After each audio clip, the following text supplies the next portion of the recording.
പത്രങ്ങളിൽ ഇന്ന് മലയാള മനോരമയുടെ ഫ്രണ്ട് പേജിലുള്ള വാർത്ത കോഴിക്കോട് വിമാനത്താവളത്തിലെ വെടിവെപ്പ് 100 പേർക്കെതിരെ കേസ് 10 പേർ കസ്റ്റഡിയിൽ വിമാന സർവീസുകൾ പുനരാരംഭിച്ചു എന്നുള്ള വാർത്ത. കോഴിക്കോട് വിമാനത്താവളത്തിൽ CISF ബടൻ സുരക്ഷാ ബടൻ വെടിയേറ്റു മരിച്ച സംഭവത്തിൽ 10 പേരെ കസ്റ്റഡിയിലെടുത്തു. പൊതുമുതൽ നശിപ്പിച്ചതിന് കണ്ടാലറിയാവുന്ന 100 പേർക്കെതിരെയും കൊലപാതക ശ്രമത്തിന് 15 പേർക്കെതിരെയും കേസെടുത്തു. സംഭവം ഉന്നത തല സംഘം അന്വേഷിക്കുമെന്നുള്ള വാർത്തയാണ് ഫ്രണ്ട് പേജിൽ ഇടം പിടിച്ചിരിക്കുന്നത്. രാജ്യത്ത് ആദ്യം അതീവ ഗുരുതരം എന്നുള്ള തലക്കെട്ടോടുകൂടി സുരക്ഷാ ഭടന്മാരും ജീവനക്കാരും തമ്മിലുള്ള ഏറ്റുമുട്ടൽ വെടിവെപ്പിൽ കലാശിച്ചതും മരണം സംഭവിച്ചതും രാജ്യത്തെ ആദ്യ സംഭവമാണെന്ന് വ്യോമയാന ജോയിന്റ് സെക്രട്ടറി അശോക് കുമാർ പറഞ്ഞു. സുരക്ഷാ ഉദ്യോഗസ്ഥർ തന്നെ നിയമം ലംഘിക്കുന്നു എന്നത് അങ്ങേയറ്റം കുറ്റകരമാണ്. കുറ്റക്കാരുടെ പേരിൽ നടപടിയുണ്ടാകും എന്ന് അങ്ങനെ പോകുന്നു. അതിന്റെ വിശദാംശങ്ങൾ മറ്റ് ഗൾഫ് പേജിലേക്ക് പോവുകയാണെങ്കിൽ ഗതാഗത കുരുക്കിൽ വാഹനങ്ങളുടെ അകലം ക്യാമറ പകർത്തില്ല എന്നുള്ള തലക്കെട്ടോടുള്ള വാർത്ത. ഗതാഗത കുരുക്കുകളുള്ള സമയത്ത് വാഹനങ്ങൾ തമ്മിൽ നിശ്ചിത അകലം പാലിക്കാത്ത നിയമലംഘനങ്ങൾ ക്യാമറകൾ പകർത്തില്ലെന്ന് ഗതാഗത വകുപ്പ്. അടുത്ത മാസം മുതൽ പ്രാബല്യത്തിലാകുന്ന പുതിയ സംവിധാനത്തെ പറ്റിയാണ് അധികൃതരുടെ വിശദീകരണം എന്നും ആ വാർത്തയിൽ പറയുന്നു. നിയമം പ്രാബല്യത്തിലാകും മുൻപേ ഉച്ചവിശ്രമം അനുവദിച്ചു എന്നുള്ള വാർത്ത. മുമ്പേ നടന്ന കമ്പനികൾ എന്നുള്ള തലക്കെട്ടോടുകൂടി നിയമം തിങ്കളാഴ്ച മുതൽ ലംഘിച്ചാൽ പിഴ 500,000 ദിർഹം വരെ. കമ്പനികളുടെ നടപടി പ്രശംസനീയമെന്ന് തൊഴിൽ മന്ത്രാലയം എന്നുള്ള അതിന്റെ ഡീറ്റെയിൽസ് നൽകിയിരിക്കുന്നു.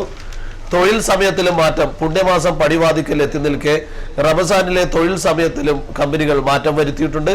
പുലർച്ചെ ജോലി സ്ഥലങ്ങളിലെത്തി നേരത്തെ തൊഴിൽ അവസാനിപ്പിക്കാനാകും വിധമാണ് തൊഴിൽ പട്ടിക പുറത്തിറക്കിയത്.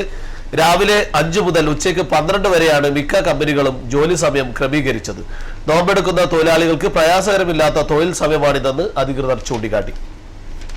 മാനുഷിക മൂല്യങ്ങളും തൊഴിലാളികളുടെ ആരോഗ്യവും പരിഗണിച്ചുള്ള തൊഴിലുടമകളുടെ നടപടികൾ പ്രശംസനീയമാണെന്ന് മന്ത്രാലയ അധികൃതർ അഭിപ്രായപ്പെട്ടു എന്ന ന്യൂസ്. ഖത്തർ ലോകകപ്പ് പ്രതികൂല പ്രചരണങ്ങൾ തടയാൻ GCC തീരുമാനം. ലോക മാധ്യമങ്ങളിൽ ഖത്തർ ലോകകപ്പിനെതിരെ വരുന്ന വാർത്തകളെയും ക്യാമ്പയിനുകളെയും GCC മാധ്യമങ്ങൾ ശക്തമായി പ്രതിരോധിക്കണമെന്ന് GCC മന്ത്രിതല യോഗം. ദോഹയിൽ ചേർന്ന GCC വാർത്താവിനിമയ മന്ത്രിമാരുടെ സമ്മേളനം ഖത്തർ ലോകകപ്പിന് പരിപൂർണ പിന്തുണ പ്രഖ്യാപിച്ചതിനോടൊപ്പം ഖത്തറിനെതിരെ നടക്കുന്ന ക്യാമ്പയിൻ മാധ്യമങ്ങളെ മുൻനിർത്തി പ്രതിരോധിക്കാനും തീരുമാനിച്ചതായിട്ട് ഉള്ള റിപ്പോർട്ടാണ് അതുമായി ബന്ധപ്പെട്ട് നൽകിയത്. ഇന്ത്യൻ മീഡിയ അബുദാബി പ്രവർത്തനോദ്ഘാടനം നടത്തി എന്നുള്ള ന്യൂസ്. ഇന്ത്യൻ മീഡിയ അബുദാബിയുടെ 2015-2016 വർഷത്തെ പ്രവർത്തനോദ്ഘാടനം രക്ഷാധികാരിയും ഇന്ത്യൻ സ്ഥാനപതിയുമായ TP സീതാറാം നിർവഹിച്ചു. അങ്ങനെ പോകുന്നു. മറ്റൊന്ന് പ്രവാസി വിദ്യാർത്ഥികളുടെ ജീവിതത്തിന്റെ നേർക്കാഴ്ച ടെലിഫിലിം പ്രദർശനം ഇന്ന് എന്നുള്ള ന്യൂസ്. പ്രവാസി വിദ്യാർത്ഥികളുടെ ബാല്യവും കൗമാരവും കടന്നുപോകുന്ന വീർപ്പുമുട്ടലുകളുടെ കഥയുമായി പ്രവാസി മലയാളികൾ നിർമ്മിച്ച ദ മിസ്റ്റ് ടെലിഫിലിം ഇന്ന് രാവിലെ 10-ന് Abu Dhabi Indian social and cultural സെന്ററിൽ പ്രദർശിപ്പിക്കും. മറ്റൊന്ന് അഷൂബ ഇന്ന് ഒമാൻ തീരത്ത് എന്ന തലക്കെട്ടോടുകൂടി. അഷൂബ ചുഴലിക്കാറ്റ് ഇന്ന് രാവിലെയോടെ തെക്കൻ ഒമാനിൽ എത്തുമെന്ന് കാലാവസ്ഥാ പ്രവചനം. തീരത്തോട് അടുക്കുന്തോറും ചുഴലിക്കാറ്റിന്റെ ശക്തി കുറഞ്ഞ് ന്യൂനമർദ്ദമായി മാറുകയാണെന്ന് ഇന്ത്യൻ കാലാവസ്ഥാ നിരീക്ഷണ കേന്ദ്രം അറിയിച്ചതായിട്ടും റിപ്പോർട്ടുണ്ട്. സാങ്കേതിക തകരാർ എമിറേറ്റ്സ് വിമാനം വഴിതിരിച്ചു വിട്ടു എന്നുള്ള വാർത്തയുണ്ട്. ദുബായിൽ നിന്ന് ബംഗളൂരുവിലേക്കുള്ള എമിറേറ്റ്സ് വിമാനം സാങ്കേതിക കാരണങ്ങളാൽ കറാച്ചിയിലേക്ക് തിരിച്ചുവിട്ടു. അങ്ങനെ ആ റിപ്പോർട്ട് പോകും. UAE എക്സ്ചേഞ്ചിൽ ഉപഭോക്തൃ വിശ്വസ്ത മാസം എന്നുള്ള ന്യൂസ്. ഇന്ത്യൻ പ്രോപ്പർട്ടി ഷോയ്ക്ക് ഇന്ന് തുടക്കം എന്നുള്ള വാർത്ത. ഇന്ത്യൻ പ്രോപ്പർട്ടി ഷോയ്ക്ക് ദുബായ് വേൾഡ് ട്രേഡ് സെന്റർ രാജ്യാന്തര കൺവെൻഷൻ ആൻഡ് എക്സിബിഷൻ സെന്ററിൽ തുടക്കമായി. മാജിദ് സെയ്ഫ് അൽ ഖുറൈർ ഉദ്ഘാടനം ചെയ്തു. 3 ദിവസത്തെ പ്രദർശനത്തിൽ ഇന്ത്യയുടെ വിവിധ ഭാഗങ്ങളിൽ നിന്നും 150 നിർമ്മാതാക്കൾ പവലിയനിൽ എത്തുന്നുണ്ട്. 10 വർഷത്തിനകം ഇന്ത്യയിലെ റിയൽ എസ്റ്റേറ്റ് 30% വളർച്ച നേടുമെന്ന് സംഘാടകരായ സൊമാൻ എക്സിബിഷൻസ് പ്രസിഡന്റ് സുനിൽ ജയ്സ്വാൾ പറഞ്ഞു എന്നുള്ള റിപ്പോർട്ട്. റോയൽ എൻഫീൽഡിന്റെ ദുബായ് ഷോറൂം തുറന്നു എന്നുള്ള റിപ്പോർട്ട്. മോട്ടോർ സൈക്കിളുകളിൽ ഇന്ത്യൻ റോഡിൽ രാജകീയ പ്രൗഢിയുള്ള റോയൽ എൻഫീൽഡ് ദുബായിൽ exclusive showroom Al Quoz industrial area 4-ൽ ആരംഭിച്ചു. ഉൽപാദനം തുടരുന്ന ലോകത്തെ ഏറ്റവും പഴക്കം ചെന്ന മോട്ടോർ സൈക്കിൾ കമ്പനിയായ എൻഫീൽഡ് എല്ലാ മോഡലുകളും ദുബായിൽ വിൽപ്പനയ്ക്ക് വച്ചിട്ടുണ്ട് എന്നുള്ള ന്യൂസ് ഇതുമായി ബന്ധപ്പെട്ടുണ്ട്. മറ്റൊന്ന് സ്പോർട്സ് പേജിലേക്ക് പോവുകയാണെങ്കിൽ ഓർക്കാൻ ഗോൾ മറക്കാൻ ഒരു തോൽവി എന്നുള്ള തലക്കെട്ടുമായി ലോകകപ്പ് യോഗ്യതാ മത്സരത്തിൽ ഒമാനെതിരെ ഇന്ത്യക്ക് 2-1 തോൽവി. ശാസ്ത്രി കോച്ചായേക്കും പ്രതിഫലം 7 കോടി എന്നുള്ള തലക്കെട്ടോടുള്ള ന്യൂസ് ഉണ്ട്. ധോണിക്ക് വരുമാനം 150 കോടി, മെയ്വെതറിന് 1800 കോടി എന്ന് സ്പോർട്സ് താരങ്ങളുടെ സമ്പത്തിന്റെ ഡീറ്റെയിൽസ് നൽകിയിരിക്കുന്നു. ലോകത്തിലെ ഏറ്റവും വരുമാനമുള്ള 10 കായിക താരങ്ങളുടെ ലിസ്റ്റും ഇതുമായി ബന്ധപ്പെട്ട് ചിത്രസഹിതം നൽകിയിരിക്കുന്നു. ഇതാണ് മനോരമയുടെ സ്പോർട്സ് പേജിലെയും ഗൾഫ് പേജിലെയും ഫ്രണ്ട് പേജിലെയും പ്രധാന വാർത്തകൾ. സിറാജിന്റെ ഫ്രണ്ട് പേജിലേക്ക് നോക്കുകയാണെങ്കിൽ കരിപ്പൂർ വിമാനത്താവളം സാധാരണ നിലയിൽ എന്നുള്ള തലക്കെട്ടോടുകൂടിയുള്ള ന്യൂസ്. 15 പേർക്കെതിരെ കേസ്, CSFകാർ അഴിഞ്ഞാടി 53 ലക്ഷം രൂപയുടെ നാശനഷ്ടം എന്നുള്ള വാർത്ത നൽകിയിരിക്കുന്നു സിറാജിന്റെ ഫ്രണ്ട് പേജിൽ. ഇനി ഗൾഫ് പേജിൽ നോക്കുകയാണെങ്കിൽ അശോഭ ചുഴലിക്കാറ്റ് കൽബയും ഫുജറയും ദുരിതത്തിൽ എന്നുള്ള ന്യൂസ്. അശോഭ ചുഴലിക്കാറ്റ് യു എയിൽ ഇന്ന് എത്തുമെന്ന് ദേശീയ കാലാവസ്ഥാ നിരീക്ഷണ കേന്ദ്രം അറിയിച്ചു. എന്നാൽ തീവ്രത കുറഞ്ഞതിനെ തുടർന്ന് കാറ്റ് സാരമായി ബാധിക്കില്ല. പക്ഷേ കൽബ, ഷാർജ, ഫുജറ തുടങ്ങിയ പല സ്ഥലങ്ങളിലും ഇന്നലെ വെള്ളം കയറി പലയിടങ്ങളിലും ഗതാഗതം തടസ്സപ്പെട്ടു.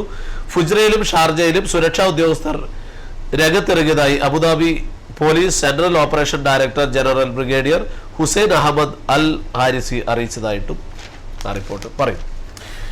മലയാളികളുടെ ഇടപെടൽ തീപിടുത്തം ഒഴിവായി എന്നുള്ള ന്യൂസ്. മലയാളികളുടെ സന്ദർഭോചിതമായ ഇടപെടലിനെ തുടർന്ന് താമസ സ്ഥലത്ത് തീപിടുത്തം ഒഴിവായി എന്നുള്ള റിപ്പോർട്ടുണ്ട്. കഴിഞ്ഞ ദിവസം അൽ ഖുബൈബയിൽ ഹസാർ വില്ലയിലാണ് സംഭവം. മലയാളി കുടുംബത്തിന്റെ താമസ സ്ഥലത്താണ് തീപിടുത്തം ഒഴിവായത്.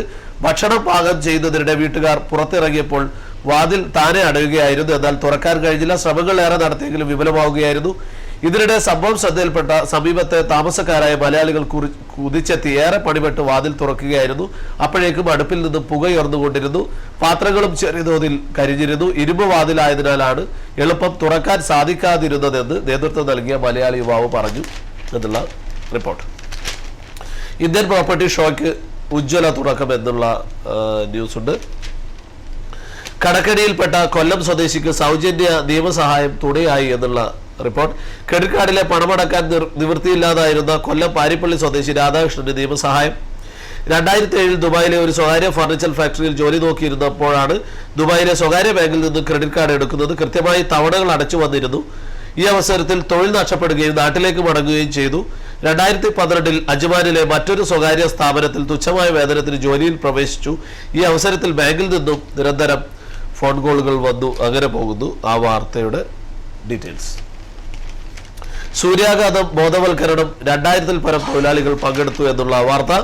തൊഴിൽ, ആരോഗ്യ, പൊതുമരാമത്ത് മന്ത്രാലയങ്ങളുടെ നിയന്ത്രണത്തിൽ റാസൽ കൈമയിൽ ഇന്ത്യക്കാരുടെ കൂട്ടായ്മയായ റാക്ക് ഇന്ത്യൻ കമ്മ്യൂണിറ്റി ഫോറം സൂര്യാഘാത ബോധവൽക്കരണം നടത്തി. ഇത് 2000-ൽ പരം തൊഴിലാളികൾക്ക് പ്രയോജനമായി എന്നും ആ വാർത്തയുടെ ഡീറ്റെയിൽസ് ആയിട്ട് നൽകിയിരിക്കുന്നു. ഇതൊക്കെയാണ് പ്രധാന വാർത്തകളായി സിറാജിന്റെ ഫ്രണ്ട് പേജിലും ഗൾഫ് പേജിലും ഇടം പിടിച്ചിരിക്കുന്ന വാർത്തകൾ. ചന്ദ്രികയിലെ ന്യൂസും കൂടി നോക്കി നമുക്ക് വൈൻഡപ്പ് ചെയ്യേണ്ട സമയവുമായി വരുന്നു. കരിപ്പൂർ വിമാനത്താവളത്തിലെ വെടിവെപ്പ് അന്വേഷണം തുടങ്ങി എന്നുള്ള വാർത്ത. പൂക്കോട്ടൂർ ഹജ്ജ് ക്യാമ്പ് നാളെ തുടങ്ങും എന്നുള്ള വാർത്തയുണ്ട്. ഗൾഫ് പേജിലേക്ക് പോവുകയാണെങ്കിൽ പുനരുപയോഗ ഊർജ ലക്ഷ്യം 400% വർദ്ധിച്ചു എന്നുള്ള വാർത്തയുണ്ട്. ലോകരാജ്യങ്ങളുടെ പുനരുപയോഗ ഊർജം ലക്ഷ്യങ്ങൾ 2005-നെ അപേക്ഷിച്ച് 400% വർദ്ധിച്ചതായി ഇന്റർനാഷണൽ റിന്യൂവബിൾ എനർജി ഏജൻസി വക്താവ് പറഞ്ഞു. അങ്ങനെ പോകുന്നു. പണമയക്കുന്നവരിൽ ഇന്ത്യക്കാർ മുന്നിൽ എന്നുള്ള തലക്കെട്ടോടുകൂടിയുള്ള റിപ്പോർട്ട്. രാജ്യത്ത് നിന്ന് പണമയക്കുന്നവരിൽ മുന്നിൽ ഇന്ത്യക്കാർ. പാകിസ്ഥാനും ഫിലിപ്പീൻസുമാണ് തൊട്ടു പിന്നിൽ. Saudi Arabia, Kuwait, Qatar, Oman എന്നീ രാജ്യങ്ങൾ നാട്ടിലേക്ക് പണമയക്കുന്നവരിൽ മുന്നിൽ തന്നെ. ദുബായിൽ നിന്ന് മേൽപ്പറഞ്ഞ 3 രാജ്യക്കാരും കൂടി 2014 അതായത് നാട്ടിലേക്ക് അയച്ചത് 74 ബില്യൺ ദർഹം ആണ്. ഏറ്റവും കൂടുതൽ പണം അയച്ചത് ഇന്ത്യക്കാർ. $12.6 ബില്യൺ ആണ് കഴിഞ്ഞ വർഷം മാതൃരാജ്യത്തേക്ക് അയച്ചത്. അങ്ങനെ പോകുന്നു ആ റിപ്പോർട്ട്. ക്രീക്കിൽ മുങ്ങിയ കപ്പലുകൾ പുറത്തെടുത്തു എന്ന റിപ്പോർട്ട്. ക്രീക്കിൽ മുങ്ങിയ 2 കപ്പലുകൾ ജലപാതയിൽ നിന്നും പുറത്തെടുത്തു. മറ്റു ബോട്ടുകൾക്ക് തടസ്സമുണ്ടാകാതിരിക്കാനും മാലിന്യം ഒഴിവാക്കാനും ലക്ഷ്യമിട്ടാണ് തകർന്ന 2 കപ്പലുകൾ പുറത്തെടുത്തത്. ദുബായ് മുനിസിപ്പാലിറ്റിയുടെ നടപടിയെ തുടർന്ന് ജലപാതയിൽ നിന്ന് കൂടുതൽ മാലിന്യങ്ങൾ നീക്കം ചെയ്തിട്ടുണ്ട്. ഉപേക്ഷിക്കപ്പെട്ട ഗ്യാസ് സിലിണ്ടറുകൾ, പാത്രങ്ങൾ തുടങ്ങിയവയും കണ്ടെടുത്തു. ദുബായ് പോലീസിന്റെ 24 മുങ്ങൽ വിദഗ്ധരാണ് ഇതിൽ പങ്കെടുത്തത് എന്നും ആ വാർത്ത. ഇന്ത്യൻ പ്രോപ്പർട്ടി ഷോ തുടങ്ങി എന്നുള്ള വാർത്ത. കരിപ്പൂർ സംഭവം നാണക്കേടുണ്ടാക്കി ഗൾഫ് യാത്രക്കാർ ദുരിതത്തിലായി എന്നുള്ള വാർത്ത. കരിപ്പൂർ വിമാനത്താവളത്തിൽ പ്രവാസികളെ പീഡിപ്പിക്കുന്നു, ചിലരെ പ്രത്യേക പരിശോധനയ്ക്ക് വിധേയമാക്കി അങ്ങനെ ന്യൂസും ഉണ്ട്. അരുൺ പവിത്രന്റെ സത്യസന്ധത, കളഞ്ഞുപോയ തുക ഉടമസ്ഥന് തിരികെ ലഭിച്ചു എന്നുള്ള റിപ്പോർട്ട്. വീട് കിട്ടിയ തുക ഉടമസ്ഥനെ തിരഞ്ഞുപിടിച്ച് തിരികെ ഏൽപ്പിച്ച അരുൺ പവിത്രൻ തന്റെ സത്യസന്ധത തെളിയിച്ചു. ലുലു എക്സ്ചേഞ്ച് സിഇഒ അദീബ് അഹമ്മദിന്റെ പേഴ്സണൽ സെക്രട്ടറി അരുൺ പവിത്രനാണ് ഇത്തരം ഒരു പ്രവൃത്തിയിലൂടെ സ്ഥാപനത്തിന്റെയും സഹപ്രവർത്തകരുടെയും പ്രശംസ ഏറ്റുവാങ്ങിയത്. അബുദാബി അൽവാദ മാളിലെ കാർ പാർക്കിംഗ് ഏരിയയിൽ നിന്നാണ് കഴിഞ്ഞ ദിവസം രാത്രി പണമടങ്ങിയ കവർ അരുണിന് കളഞ്ഞു കിട്ടുന്നത്. തുറന്നു നോക്കിയപ്പോൾ കവറിൽ 28,000 ദർഹം ഉണ്ടായിരുന്നു. ഒപ്പം ഉടമസ്ഥന്റെ മേൽവിലാസവും ഫോൺ നമ്പറും ലുലു എക്സ്ചേഞ്ചിൽ നിന്ന് പണം അയച്ചതിന്റെ റെസീറ്റും ഉണ്ടായിരുന്നു. ഉടനെ തന്നെ ഉടമസ്ഥനെ ഫോണിൽ വിളിച്ച് പണം തിരികെ നൽകി. അബുദാബിയിൽ ഇന്റീരിയർ ഡിസൈനറായി ജോലി നോക്കുന്ന വേണുഗോപാൽ എന്നയാളുടേതായിരുന്നു കളഞ്ഞുപോയ തുക. തൃശൂർ നാട്ടിക സ്വദേശി അരുൺ പവിത്രൻ 6 വർഷമായി ലുലുവിൽ ജോലി ചെയ്തു വരുന്നു എന്നുള്ള വാർത്തയും ഇതുമായി ബന്ധപ്പെട്ടുണ്ട്. ഇതൊക്കെയാണ് ഗൾഫ് പേജിലെ പ്രധാന വാർത്തകളായി ചന്ദ്രികയിൽ ഇടം പിടിച്ചിരിക്കുന്ന മനോരമയുടെയും സിറാജിന്റെയും ചന്ദ്രികയുടെയും വാർത്തകളെല്ലാം കവർ ചെയ്ത് കഴിഞ്ഞു. നമുക്ക് വൈൻഡപ്പ് ചെയ്യേണ്ട സമയമാവുന്നു. പക്ഷേ ഏറ്റവും മികച്ച പരിപാടികളുടെ ഒരു നീണ്ട നിര തന്നെയുണ്ട്. ചൂട് സമയമായതുകൊണ്ട് പുറത്തിറങ്ങാൻ പലരും മടിക്കുന്നുണ്ടാവും. നിങ്ങൾക്കായിട്ടാണ് ഇത്രയും മികച്ച പരിപാടികളുടെ നീണ്ട നിര കിടക്കുന്നത്. അടുത്തതായി പിയാനോയുമായി വർഷ എത്തിക്കഴിഞ്ഞു. ഏറ്റവും മികച്ച സംഗീതം, ഏറ്റവും മികച്ച മ്യൂസിക് നിങ്ങൾക്ക് ആവശ്യപ്പെടാനും കൂടെ പാടാനും ഒക്കെയുള്ള അവസരമാണ് ഇനിയുള്ള 1 മണിക്കൂർ നിങ്ങളുടെ സ്വീകരണ മുറി സംഗീത സാന്ദ്രമാക്കാൻ. അത് കഴിയുമ്പോൾ കൽബിലെ പാട്ടുമായി റസാഖ് ഭായി എത്തും. ഇന്ന് ഏറ്റവും വലിയ ഒരു പ്രത്യേകതയുള്ളത് കൽബിലെ പാട്ടിൽ അതിഥിയായി എത്തുന്നത് VT മുരളി എന്ന പ്രശസ്ത സംഗീത സംവിധായകനും സിനിമാ പിന്നണി ഗായകനും റിയാലിറ്റി ഷോ വിധികർത്താവും ഒക്കെയായ VT മുരളിയാണ്. അദ്ദേഹം നമ്മോടൊപ്പം സ്റ്റുഡിയോയിലുണ്ടാവും. നിങ്ങളുടെ ഇഷ്ടപ്പെട്ട മാപ്പിള പാട്ടുകൾ ചോദിക്കാനും ആവശ്യപ്പെടാനും പാടിക്കാനും പാടാനും ഒക്കെയുള്ള മികച്ച വേദിയാണ്. അത് കഴിയുമ്പോൾ മാതൃഭാഷയിലുള്ള നിങ്ങളുടെ പ്രാവീണ്യം തെളിയിക്കാനും അത് തെളിയിച്ചുകൊണ്ട് മികച്ച സമ്മാനങ്ങൾ സ്വന്തമാക്കാനുമുള്ള അവസരമാണ് സനീഷ് ഭായിയുടെ എന്റെ മലയാളം എന്ന പരിപാടിയിലൂടെയുള്ളത്. അത് കഴിയുമ്പോൾ സൂപ്പർ ഹിറ്റ് സിനിമകളായി വൈകുന്നേരം മിഴിയോരം എന്ന ജനപ്രിയ പരിപാടിയാണ്. അത് കഴിയുമ്പോൾ വീണ്ടും സൂപ്പർ ഹിറ്റ് സിനിമകൾ. അങ്ങനെ ഏറ്റവും മികച്ച പാക്കേജുകളുമായാണ് NTV നിങ്ങളിലേക്ക് എത്തുന്നത്. ഓരോ പരിപാടിയും മറക്കാതെ കാണുക. അതിലൊക്കെ അപ്പുറത്തേക്ക് ഓർമ്മിപ്പിക്കേണ്ടത് NTVയുടെ അരങ്ങേറ്റം എന്ന് പറയുന്ന മെഗാ പരിപാടിയെക്കുറിച്ചാണ്. അതിന്റെ അണിയറ പ്രവർത്തനങ്ങൾ ഏതാണ്ട് പൂർത്തിയായി വരുന്നു. നിങ്ങളുടെ കുരുന്നുകളുടെ പ്രതിഭ ലോകത്തോട് വിളിച്ചു പറയാനുള്ള ഏറ്റവും മികച്ച ലൈവ് വേദിയാണ് NTV ഒരുക്കി തരുന്നത്. മുംബൈയെ പോലെയുള്ള സംഗീത ചക്രവർത്തിമാർ അരങ്ങ് തകർത്ത ഈ വേദിയിൽ നിന്ന് തന്നെ ആവട്ടെ നിങ്ങളുടെ കുരുന്നുകളുടെ തുടക്കം. അപ്പോൾ നമുക്ക് വൈൻഡപ്പ് ചെയ്യേണ്ട സമയമാകുന്നു. എപ്പോഴും സൂചിപ്പിക്കുന്നത് പോലെ ഇന്നും നാളെയും വരും ദിവസങ്ങളുമെല്ലാം സന്തോഷത്തിന്റെയും ആഹ്ലാദത്തിന്റെയും മാത്രമായി തീരട്ടെ. എല്ലാ പ്രേക്ഷകർക്കും നല്ലൊരു ദിവസം നേരുന്നു. നമസ്കാരം.